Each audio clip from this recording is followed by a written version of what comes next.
Revealed, when one man refused to shake hands with a black CEO, $5 billion disappeared overnight. Marcus Henderson stood in the boardroom, the air thick with tension. The $5 billion venture he had built from the ground up, powered by his grit and passion, was about to be unveiled to the corporate titan, Walter Crane. The man everyone idolized, the mogul. But Walter's refusal to even extend a hand stung like frost on a summer morning. The silence echoed as Marcus's heart raced. It was a blatant act of disrespect, and in that singular moment, the dreams of his community shifted into the shadows. The memory of his mother's sacrifices welled in his chest. She had worked 2 jobs, her hands calloused yet tender, always reminding him that hard work and integrity were his greatest tools. His father had been his compass, teaching him to hold his head high against adversity. And yet, here he was, facing a wall of prejudice that threatened to dismantle everything he had built. With a gulp, Marcus tried to push through the moment. He presented his startup's projections and innovations, hoping to establish a dialogue that transcended color. But Walter's disinterest was palpable, a riptide dragging Marcus down into despair. The room buzzed with quiet murmurs, a mixture of admiration for Marcus and disbelief at Walter's actions. Before we continue, I need to let you know about something important that's happening. YouTube has been making changes to the system and many people are losing notifications from channels they follow. If you're enjoying the content, hit that bell and mark all notifications so you don't miss the next videos. And if you can drop a like, it really helps me with reach. Seriously, it makes a difference. Oh, let me know in the comments where you're watching from. I'm always curious to know who's on the other side of the screen. Now let's continue. The following day was a storm.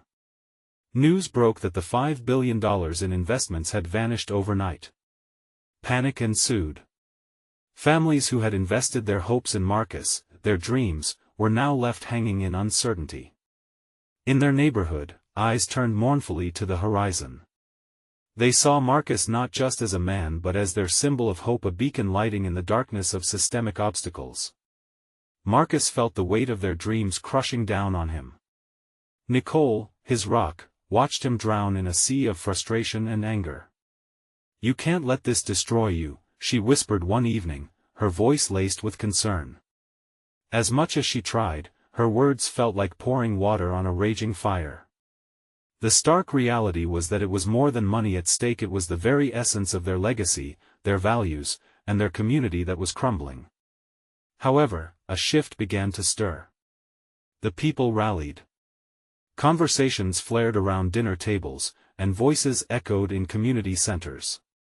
Their shared stories of hardship illuminated the systemic injustices they faced in daily life.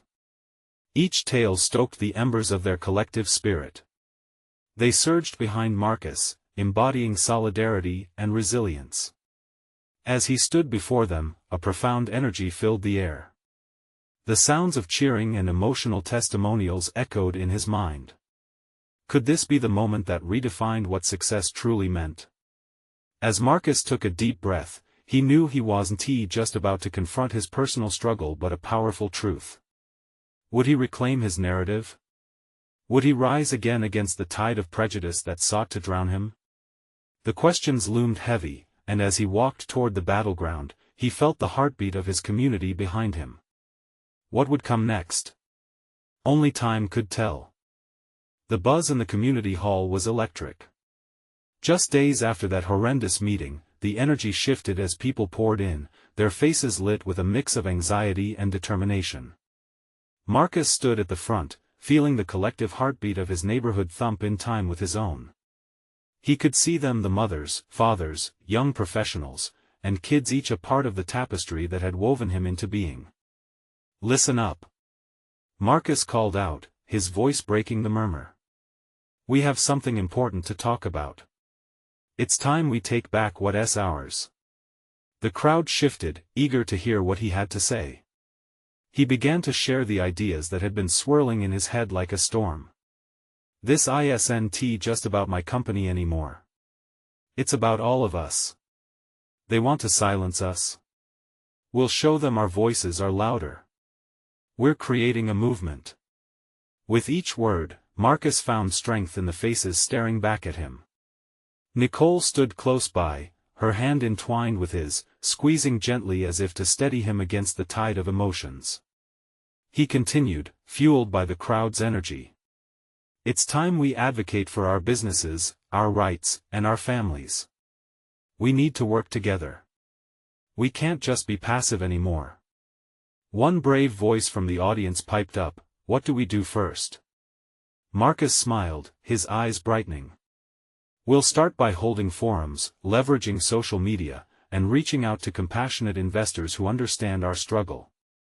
We're even going to challenge Walter Crane's harsh actions publicly. We won T back down. We will educate our community so they can stand up too." A wave of applause erupted. Hope surged, washing over the crowd like warm sunshine. Marcus could see it in their eyes. They were ready to rise as one. That night, as he and Nicole shared a quiet dinner at home, he took a moment to reflect. The weight of the last few days bore down on him, yet there was a flicker of joy dancing in his chest. "Did you see them, Nicole? They believe in us." He couldn't keep the grin off his face. But just as quickly, doubt crept back in. But will it be enough? Can we really make a difference when the system is so rigged? Nicole placed her hand over his, grounding him once again. "You have to believe in their belief. They're with you. It's about transformation, not just for you but for every person who feels marginalized and ignored. You are a voice they can rally around." That thought lingered with Marcus. He was no longer the lone dreamer fighting against the tide. He was now the face of a collective fight. And as he closed his eyes, peace settled over him. He would not walk this path alone. The next day, the news broke again. A follow-up story emerged, revealing that Walter Crane had been under scrutiny for questionable practices in other investments. It sparked outrage. Suddenly, everyone was talking about accountability and fairness. Could Marcus use this momentum to sway public opinion? As he stared at the headlines, an idea ignited within him. He gathered volunteers and started drafting an open letter to Crane, an audacious call for a meeting where they would discuss equity, representation, and community investment. But as the letter began to take shape, a thought nagged at him. What if Crane didn't respond? What if the tides of prejudice turned once again, this time against them? Though driven by hope, Marcus recognized the fragility of their situation. Doubt settled in like a storm cloud. He knew now that the fight was just beginning. The uncertainty loomed larger, and the next steps required more than just heart, they needed strategy and collaboration. Would the community rally strong enough to pressure Crane? Could they transform their anger into effective action? As he sharpened his pencil to continue writing, Marcus felt the weight of possibility and the impending challenge that lay ahead. What awaited them on the other side of the open letter? The following morning brought with it an unsettling mix of excitement and anxiety.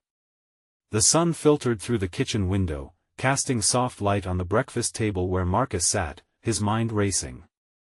As he bit into his toast, the crunch barely registered, his thoughts were consumed with the letter.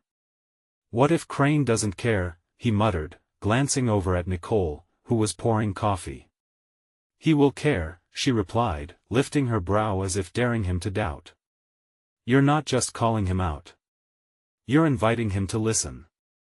Her confidence helped, but Marcus felt the weight growing heavier.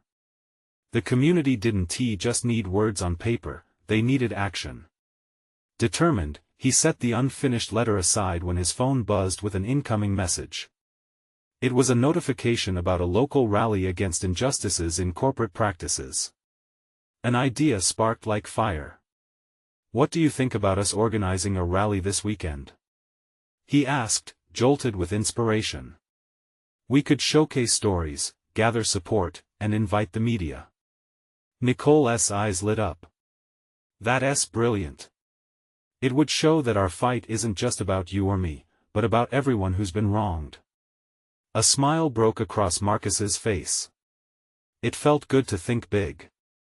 They could amplify their plea and give their collective voice even greater impact. He quickly grabbed a piece of paper and began jotting down a plan with Nicole's assistance. Let us invite small business owners who have been affected. They can share how Crane's decisions have hurt them directly. We need to show the faces behind the statistics, Nicole suggested. Yes. Real stories will resonate. We could even set up clips on social media. It'll be our chance to shine a spotlight on accountability, Marcus replied, his voice rising with enthusiasm. As the day unfolded, Marcus's phone buzzed more than ever with new messages pouring in. Neighbors, friends, even people he hardly knew were extending their hands, hearts, and time. They wanted to help. They were tired of the silence, ready to raise their voices together. On that evening, they huddled in their living room, scripts and charts sprawled across the table. Marcus scanned the room, seeing all the determined faces. What if we can't reach everyone? What if we fail to convince Crane? A lot of us have been through failures, one of the volunteers chimed in, her voice steady. But every time we rise again stronger. This time is no different. Her words gathered weight, anchoring Marcus amid swirling fears. The doubt began to dissolve, replaced by a growing sense of purpose. Together, they would show what community meant. By Thursday evening, the rally was planned, and flyers were being distributed. Marcus felt a nervous energy vibrate through him. The stakes were high, and the rally would serve as a litmus test, a measure of their collective strength. The night before the event, as he prepared a final speech, a notification buzzed on his phone again. It was a headline, Crane's performance leads to dropped investors. Marcus's heart sank. This could change everything if it meant fewer people standing with them. Nicole walked into the room just as uncertainty swirled. What's wrong? He turned the phone around, frustration radiating off him. If this keeps happening, we'll lose our chance. How do we fight a man with that much power? Nicole approached him slowly, placing her hand on his shoulder.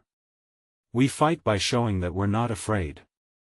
We fight by standing together. The resolve in her voice sparked something in him. Tomorrow, they would gather, and their fight wouldn't just be a whisper. It would be a roar. As sleep finally took him, Marcus couldn't help but wonder, could they shift the winds of change with one rally? Or would they face the harsh silence forged from betrayal and disinterest once more? The following day would prove to be pivotal, but in the quiet of the night, he sensed a turning tide. Would it lead to triumph, or push them deeper into the storm? The sun broke over the horizon, casting a warm orange glow across the town. Marcus woke with a racing heart, its steady rhythm mingling with his thoughts. Today was the rally, the day they would fight for what they believed in. He could hear chatter in the streets already, a buzz of anticipation in the air. Nicole was already up, bustling around the kitchen like a whirlwind. She had made coffee, its rich aroma drifting through the house. You ready for this?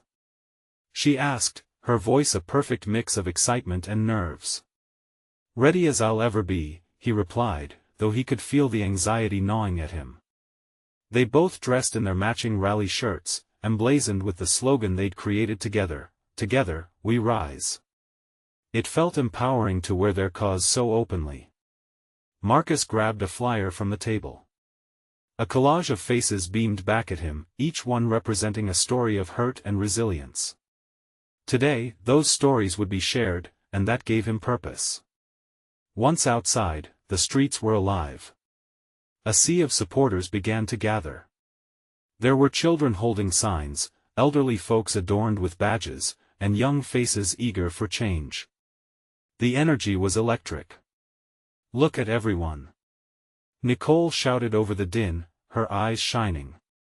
Her excitement sparked something deeper within him. Could they truly harness this collective spirit?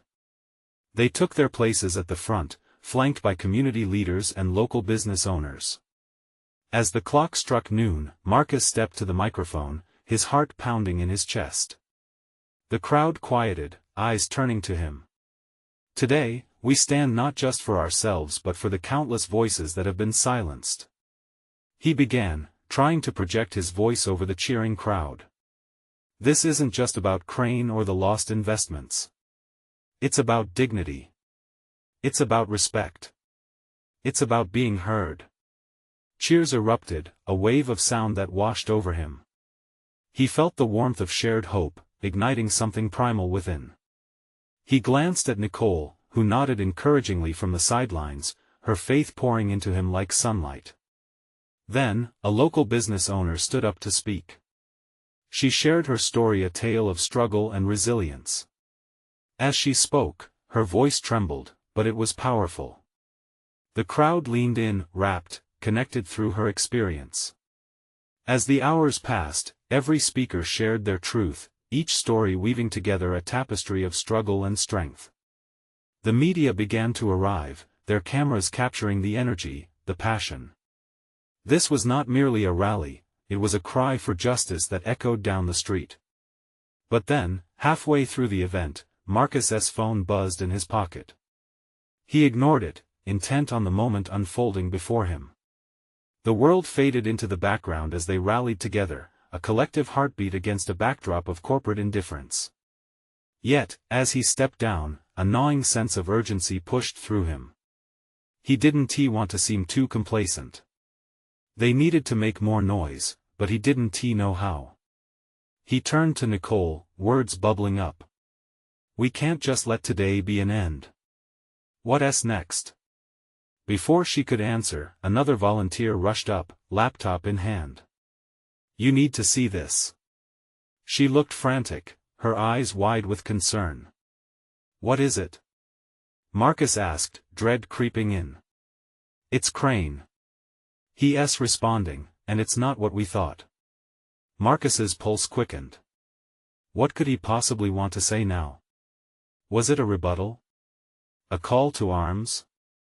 Heart racing, he leaned in closer to read the screen. The final statement echoed in his mind like a siren call, leaving him with a question that spun in the air like a kite caught in the wind. Would they be able to confront this sudden twist, or would it unravel everything they had fought for?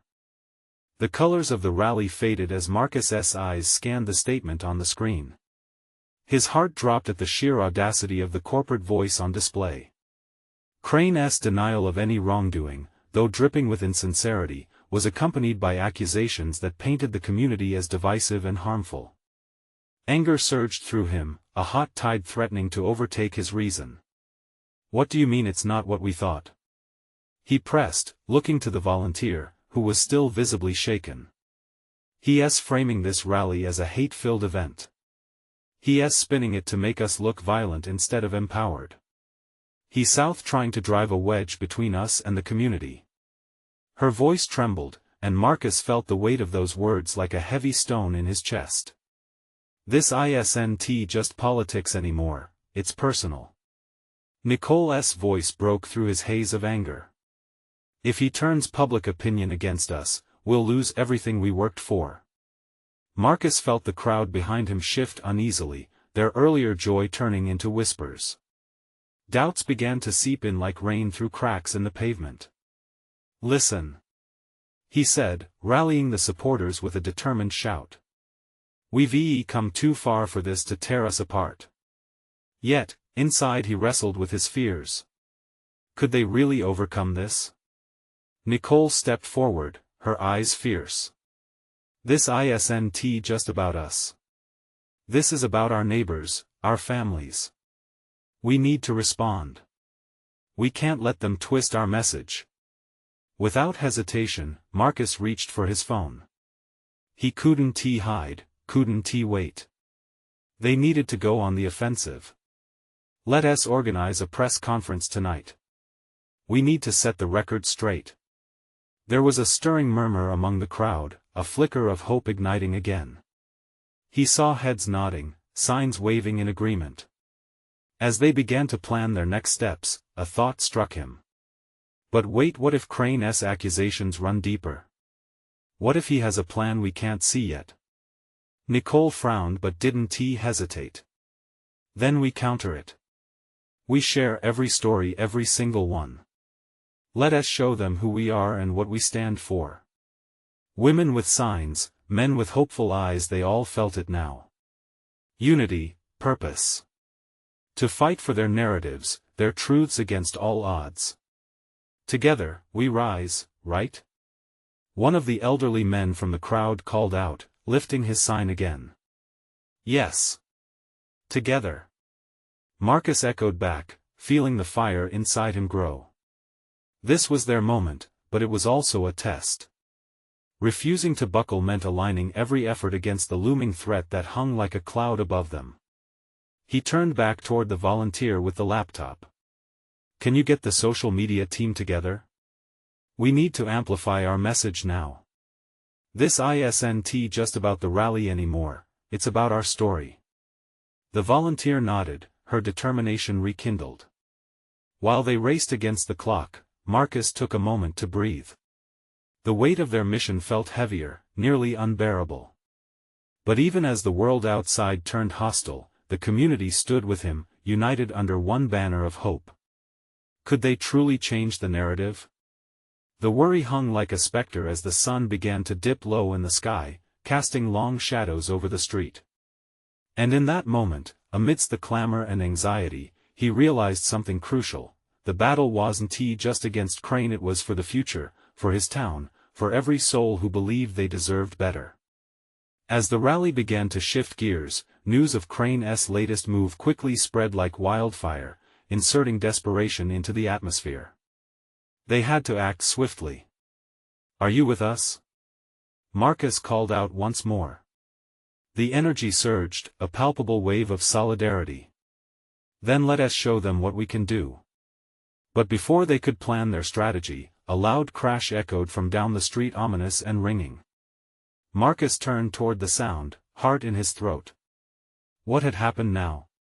As uncertainty filled the air, one question lingered: was this rally the beginning of a new fight, or a pivotal moment that might lead to their undoing?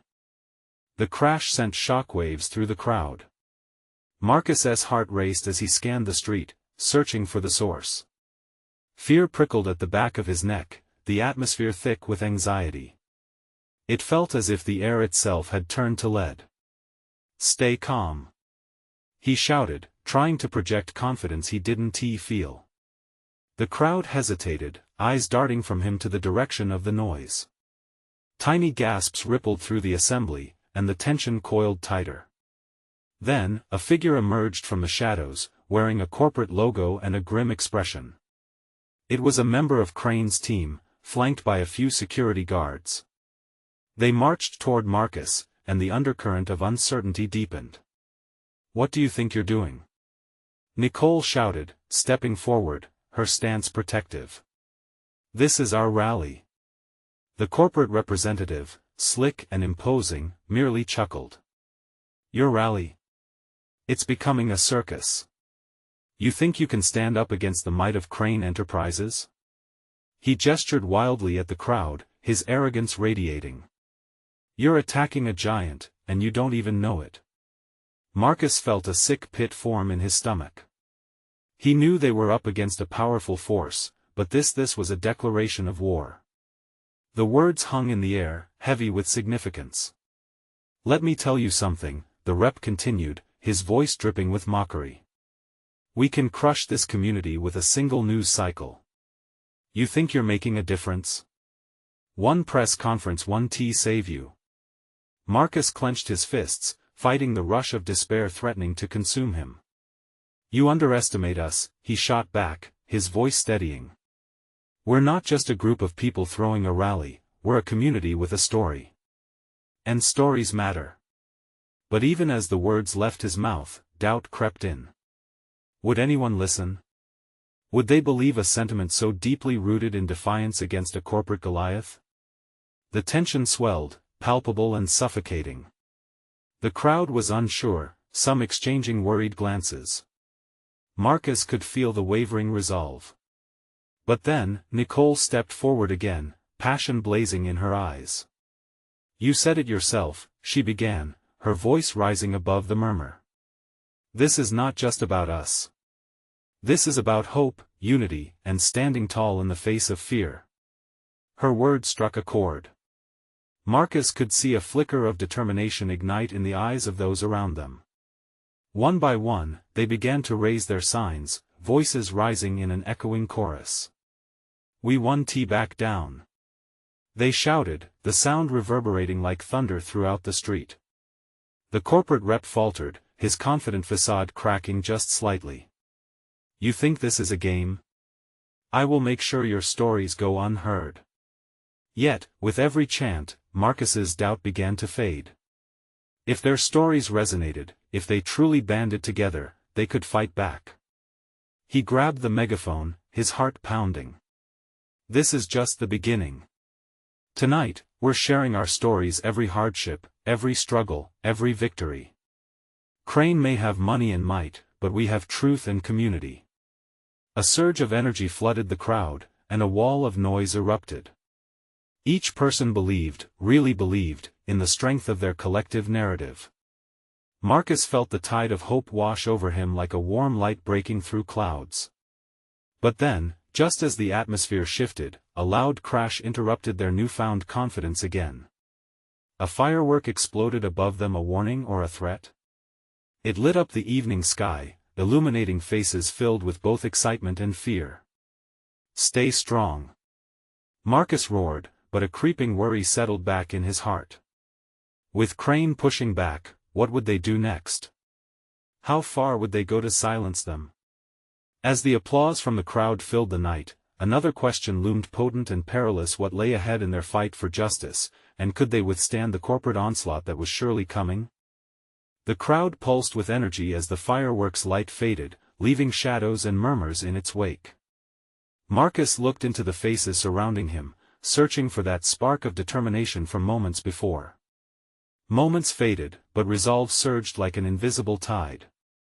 "Let us not lose our momentum," Nicole shouted, her voice cutting through the haze of uncertainty. "We're here for each other, and that matters more than they know." The chaos should have been overwhelming, the corporate rep's smirk still lingered in the air like an unwanted ghost. But as Marcus stood there, grounded by Nicole's fervor, he felt the unity around him growing stronger. Each person was a thread in a tapestry woven with cares and dreams, ready to tell a collective tale that resisted the looming darkness. "Let us share our stories now," Marcus declared, lifting the megaphone again. The crowd leaned in closer, drawn by the urgency in his voice. "Who's first?" he asked, trying to mask the quiver of nerves that had returned, his heart racing along with the uncertainty. Hands shot up. A woman in her 40s stepped forward, face framed with determination. "I lost my job when they built the new mall, and they promised us it would create opportunities, but no one talks about the folks who were just thrown away." Her voice trembled on the edge of anger and sorrow, and yet, it ignited others. Another man with salt and pepper hair joined in. "I used to own a small hardware store that served this community, a family place. Crane came in, and it feels like they swept us away like we were nothing." Each story stabbed deeper than the last, raw and powerful. Tears tinted some of the faces, while others wore expressions of fierce determination. Their pain turned into a narrative that could no longer be silenced. A rising chorus of voices began to thread through the night air, tales of personal grief and community resilience intertwining like strands of a rope. The more they spoke, the more emboldened they became.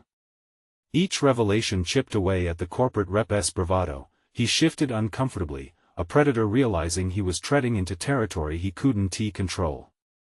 "Let them hear your voices," Nicole urged. "This is our moment." Then a young man, perhaps 20, with ink tattoos covering his arms shouted, "They can take our homes, our shops, but they'll never take our spirit. We will remain as long as we stick together." The roar that followed made the ground vibrate beneath them, a primal declaration that they were still here, still standing. Marcus felt something shift as they found their rhythm. It became less about the opposition and more about the warmth of community suits, a feeling of sun spilling over after a brutal winter. But then, from behind them, the shadow of Crane's representative loomed larger, his phone ablaze with activity. "You think this little show is going to change anything?" He sneered, a vague confidence still laced in his voice. You have no idea how far we'll go to prevent this from growing. As his words echoed in the tense air, the crowd fell silent. Marcus exchanged a glance with Nicole. Were they really prepared for the fight this corporate giant was willing to unleash? Hear this. Marcus shouted, refusing to back down. We won't go quietly. We are stories worth telling, and we'll fight for every damn one of them. But even as their chants filled the air again, Marcus couldn't shake the feeling that the corporate rep wouldn't be the only threat they faced. What other surprises lay in wait? In that moment of clarity among the loud chants, a chilling thought struck him. If they drew the ire of Crane, what measures might they take to silence them forever? The tension hung thick like smoke, the future looming dark ahead. How prepared were they truly to face whatever came next? As the crowd's cheers faded, a heavy silence fell, like a thick fog rolling in from the sea. Marcus felt the weight of uncertainty pressing on him, squeezing the air from his lungs. How could they have come so far only to be met with fear? Suddenly, the enthusiasm that had surged through him moments ago felt fragile, like glass poised to shatter. Does everyone here really know what they're up against? Nicole's voice broke the quiet. Her words brought everyone's attention back to the very real threat standing before them. Crane won't just stand by and let us talk. They will fight back hard. Marcus nodded solemnly. She was right. All it took was a glance at the corporate rep's smug face. He was already plotting, calculating their next move. And now, they had stepped onto a battlefield that could cost them everything. Each cheer, every story shared, had ignited a spark. But that spark could quickly become a wildfire, and they needed to brace themselves for the repercussions. What are we willing to lose? Marcus asked, his voice steady but laced with urgency. We have to protect each other. This isn't just about our stories anymore, it's about our homes, our families, our future. The group murmured agreement, their expressions shifting from fear to defiance. The rumble of determination surged once more, filling the air with a sense of purpose that twisted warmly in their chests. It had begun as a gathering to share misery, and now it felt like a rallying cry. A few steps away, an older gentleman with silver hair and a tired face stepped forward. I lost my wife to this madness, the stress of losing the only home we ever had. We can't let them take more. His voice cracked, but it was met with a fierce nod from those nearby. Then, a teenage girl, no more than 15, stood up, her eyes wide and shining. We're the future. We have dreams. I won't let anyone take those away. Not Crane, not anyone. As she spoke, a fire ignited behind her words, galvanizing the crowd into resounding applause. Just then, the corporate rep shifted, irritation flashing across his features. He had underestimated them, and his demeanor hinted he was no longer merely an observer. He needed to regain control. Let's wrap this up, he sneered, leaning closer. Get your stories out now, because soon, this little fantasy will be just that, a dream. The threat hung in the air, icy and palpable. Marcus clenched his fists, feeling the heat of anger rise. We're not going anywhere. We will be unstoppable if we unify. He pressed the megaphone closer to his mouth, his resolve hardening like steel. You can try to silence us, but you better understand it won't work. This community is stronger than your money. The crowd erupted, fueled by passion, their energy morphing into something akin to a storm. But it wasn't just noise, it transformed into a commitment. They were vowing not just to themselves but to the memories of what they had lost and what they still hoped to create. Just as the tide of determination washed over them, Marcus felt a shift in the air. A low hum, subtle at first, began to emerge underneath the booming voices. Fear was brewing, intertwined with hope. He glanced back at Nicole, her eyes locked on his, communicating something unspoken. And then came the first sign of something ominous. A low rumble echoed in the distance. What is that? A voice broke through the roars. We need to be ready for anything. Nicole shouted, urgency creeping into her tone. We've ignited a fire, and they'll bring the fight to us. We stand together, or we fall apart. Before Marcus could respond, the ground trembled again, and suddenly, the metaphorical weight of all eyes rested squarely on him. With the storm on the horizon and the corporate predator in their midst, a chilling thought set in. What consequences would their newfound unity bring? Would it be enough to face the storm headed their way? As the echoes of applause faded, doubt mingled with dread. Marcus took a deep breath, ready to confront the challenge, but the feelings intertwining within him held a question that echoed. Louder than the crowd's chants, were they ready for the battle that lay ahead? The tension swirled like leaves caught in a whirlwind. The low rumble intensified, shaking the ground beneath their feet. Marcus could feel the fear creeping in, clawing at the edges of their bravery. He looked around, searching for signs of wavering, but instead found resolute faces. The crowd was alive, pulsating with a mix of anxiety and hope, and there was no turning back. Everyone, listen. Marcus raised the megaphone again, his voice rising above the din. We need a plan. We can't just stand here. We need to prepare for what's coming. Nicole, what can we do? Nicole stepped forward, her own determination shining through the rising apprehension. We need to organize. Share information. Connect with one another on ways to protect our homes and fight back. We can't let Crane catch us off guard. We need to spread the word. You heard her. Marcus shouted, excitement building as he spoke. We need more than just talks. Who knows how to mobilize this crowd? Who has connections? Let's branch out. If they're coming for us, we'll show them we're not afraid. The crowd erupted into a frenzied discussion, ideas bouncing from one person to the next. Marcus felt a thrill, fueled by the sheer force of their collective energy. But it came with a twinge of fear. Was unity enough in the face of looming corporate menace? A woman in the back stepped forward, her eyes fierce. We can't just be defensive. Let's take action. Maybe we can learn from others who faced Crane before. We need to reach out, connect with those who have been crushed under their weight. Their stories will inspire us. They'll remind us that we're not alone in this fight. Great idea. Marcus said, heart racing. Let us form groups, gather those stories, leverage our networks. We need to build a movement.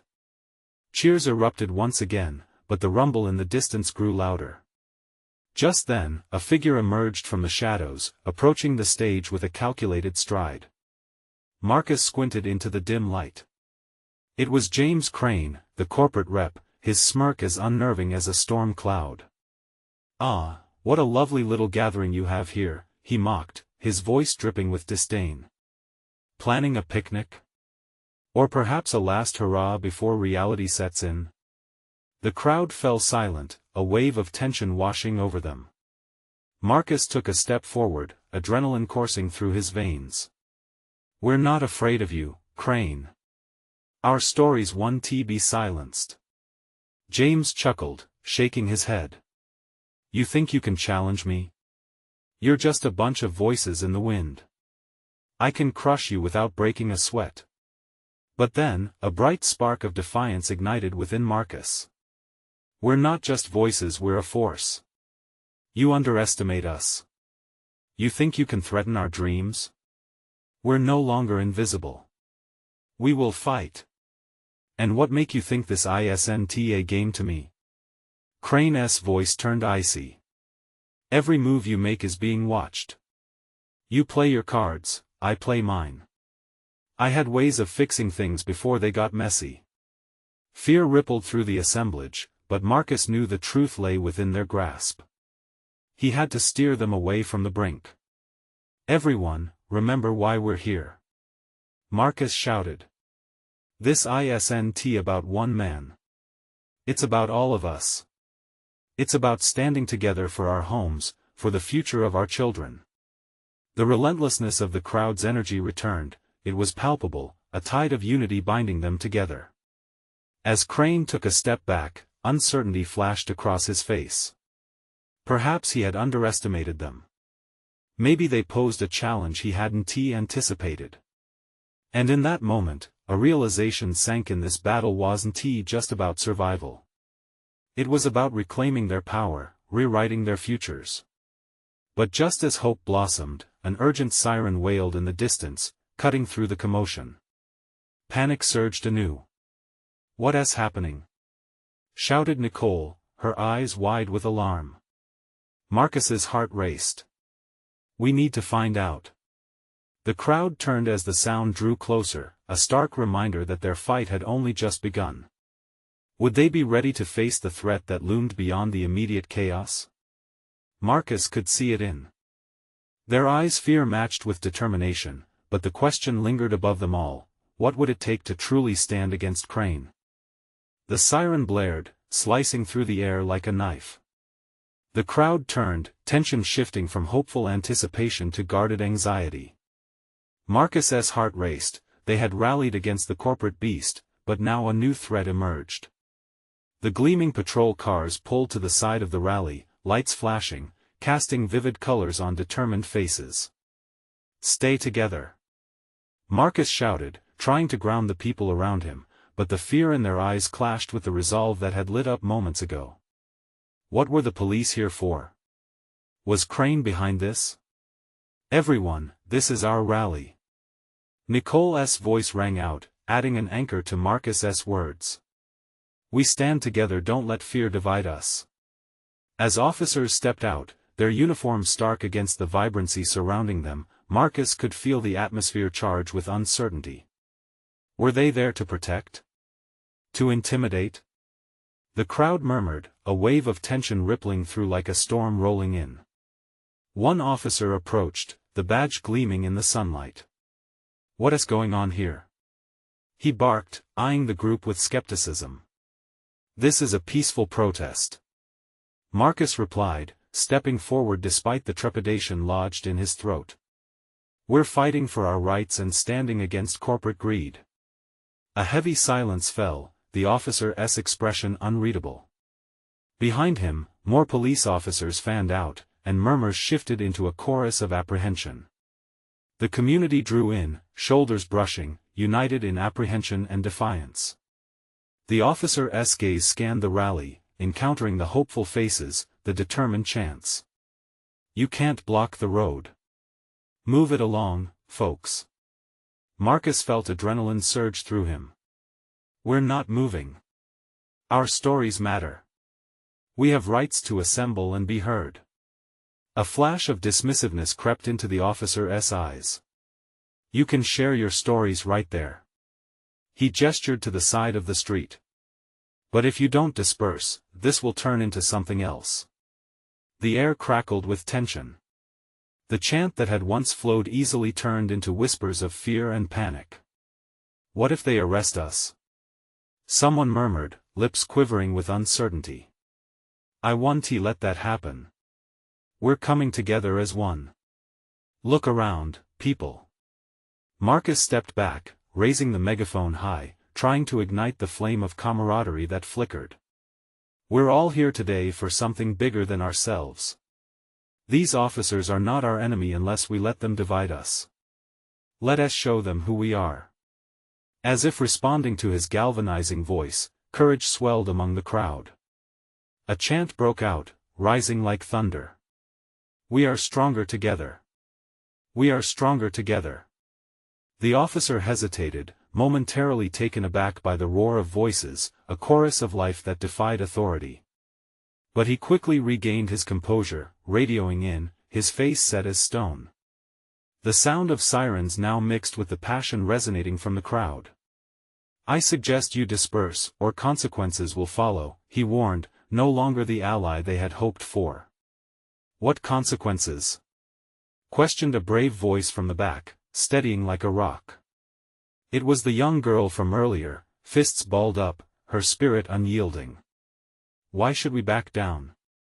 We have every right to be here." A murmur of agreement arose, fueled by the bravery of the girl. The officer took a step back, and Marcus seized the moment. We need to regroup. We need to tell them our stories. Stories don't fade just because someone wants to silence us together, we are unbreakable. Cheers erupted again, louder this time, mingling with every beat of determination in their hearts.